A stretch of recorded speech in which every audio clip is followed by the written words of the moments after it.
వసుదేవసుతం దేవం కంసచాణూరమర్దనం దేవకీ పరమానందం కృష్ణం వందే జగద్గురుం.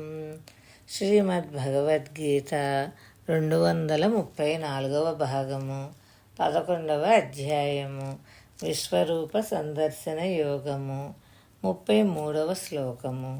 తస్మాత్ త్వముత్తిష్ట యశో లభస్వ జిత్వా శత్రూన్ భుంక్ష్వ రాజ్యం సమృద్ధం మయైవైతే నిహతాః పూర్వమేవ నిమిత్తమాత్రం భవ సవ్యసాచిన్. కనుక ఓ సవ్యసాచి, లెమ్ము, కీర్తిగాంచుము, శత్రువులను జయించి సర్వ సంపదలతో తులతూగు రాజ్యమును అనుభవింపుము. వీరందరూ నా చేతనే మునిపే హతులైన వారు, నీవు నిమిత్తమాత్రుడు కమ్ము అని భగవానుడు చెప్తున్నారు. ఓ అర్జున, నీ ప్రతిపక్ష వీరులందరినీ నేను పూర్వమే సంహరించేశాను. అది నువ్వు కళ్ళారా చూశావు. కాబట్టి ఇక లేచి నిలబడు. ఓ సవ్యసాచి, నువ్వు కేవలం లాంఛనప్రాయంగా అక్కడ నిలబడి ఉండు. శత్రువులందరినీ ఎడం చేత్తో గెలిచాననే కీర్తిని అందుకో. ఏ చిక్కులు లేని విశాల సామ్రాజ్యాన్ని అనుభవించు అని భగవానుడు చెప్తున్నారు. సవ్యసాచి అనే పదానికి ఎడం చేత్తో కూడా బాణప్రయోగాలు చేయగలవాడు గొప్ప విలుకాడు అని అర్థం. ఇక్కడ భగవానుడు అర్జునుడిని పరిపూర్ణ వికాసం అందుకున్న మనస్సు గలవాడా అని సంబోధిస్తున్నారు. ఇలా సంబోధించడం ద్వారా నువ్వు ఒక పక్క రాజ్యసుఖాలను అనుభవిస్తూనే మరో పక్క ఆధ్యాత్మికాభివృద్ధి కూడా సాధించుకోవచ్చు సవ్యసాచిత్వంలాగా అని భగవానుడు ఆశపెడుతున్నారు. నిమిత్త మాత్రం భవ. ప్రపంచంలోని సమస్త కార్యములు భగవంతుని చేతనే చేయబడుతున్నాయి. జీవులు నిమిత్త మాత్రులే అవుతారు. కానీ అజ్ఞానంతో మనము నేను చేశాను అనే కర్తృత్వం కలిగి దాని ఫలితంగా దుఃఖం పొందుతున్నాము. ఓ అర్జున, నీ శత్రువులు ఇదివరకే నాచే హతులయ్యారు. కాబట్టి నీవిప్పుడు నిమిత్త మాత్రంగా యుద్ధం చేసి విజయం పొందు అని భగవానుడు అర్జునుడికి బోధిస్తున్నారు.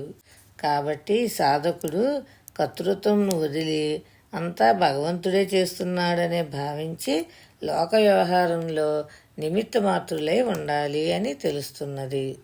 34వ శ్లోకము.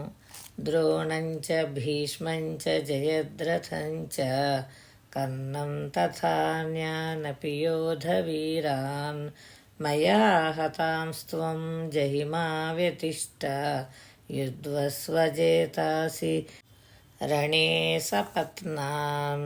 ఇదివరకే నాచే చంపబడిన భీష్మ, ద్రోణ, జయద్రథ, సైంధవ, కర్ణాది యుద్ధవీరులందరినీ నీవు సంహరింపుము. భయపడకుము. రణరంగంలో శత్రువులను తప్పక జయింపగలవు. కాబట్టి యుద్ధము చేయుము అని భగవానుడు బోధిస్తున్నారు. ఒకప్పుడు నారద మహర్షి స్వర్గలోకం నుంచి వచ్చి రాజసూయాగం చేయమని, అదే నీ తండ్రి కోరిక అని ధర్మరాజుకి నచ్చచెప్పి వెళ్ళాడు. రాజసూయాగం చేస్తే ఆ రాజ్యంలో ప్రజాక్షయం జరుగుతుంది అని ధర్మశాస్త్రంలో ఉంది. కాబట్టి నారదుడంతటి వాడు చెప్పినా సరే ధర్మరాజు ఇష్టపడలేదు. సామాన్యంగా కలలు రాని ధర్మరాజుకి ఆ రాత్రి ఒక కల వచ్చింది. ఆ కలలో శివలోకం కనిపించింది. శివుడు మహోగ్రంగా ఉండి వ్యాస మహర్షితో మాట్లాడుతున్నాడు. ఆయన దూరంగా నిలబడి ఉన్న ధర్మరాజు వంక వేలు చూపిస్తూ, నేను మహాప్రజాక్షయము చేయదలుచుకున్నాను, దానికి వీడే సాధనం అని వ్యాస మహర్షి చెప్తున్నాడు. ఆ మాటలు విని ధర్మరాజు వణికిపోయాడు. వ్యాస మహర్షి మాత్రం చిత్తం చిత్తం అని నమస్కారాలు పెట్టాడు. ఆ తర్వాత ధర్మరాజు యుద్ధాన్ని తప్పించాలి అని చాలా ప్రయత్నాలు చేశాడు.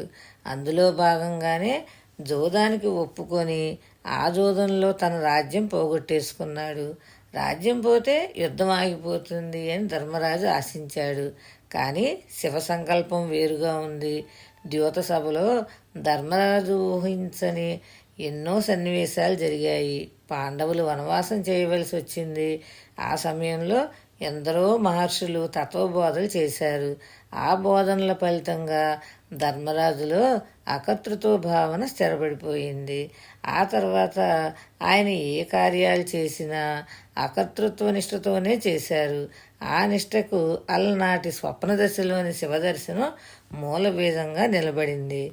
ఇప్పుడు అర్జునుడికి అంతకంటే పెద్ద అదృష్టం వచ్చింది. భగవానుడు స్వయంగా నిలబడి జాగ్రత్త దశలోనే పరిపూర్ణ విశ్వరూప దర్శనాన్ని ప్రసాదించడం, దానిలో భాగంగా రాబోయే ప్రధానమైన వాటికి నువ్వు ప్రధాన కర్తవు నువ్వు కాదయ్యా అని సూచిస్తూ కొన్ని దృశ్యాలను చూపించడం జరిగింది.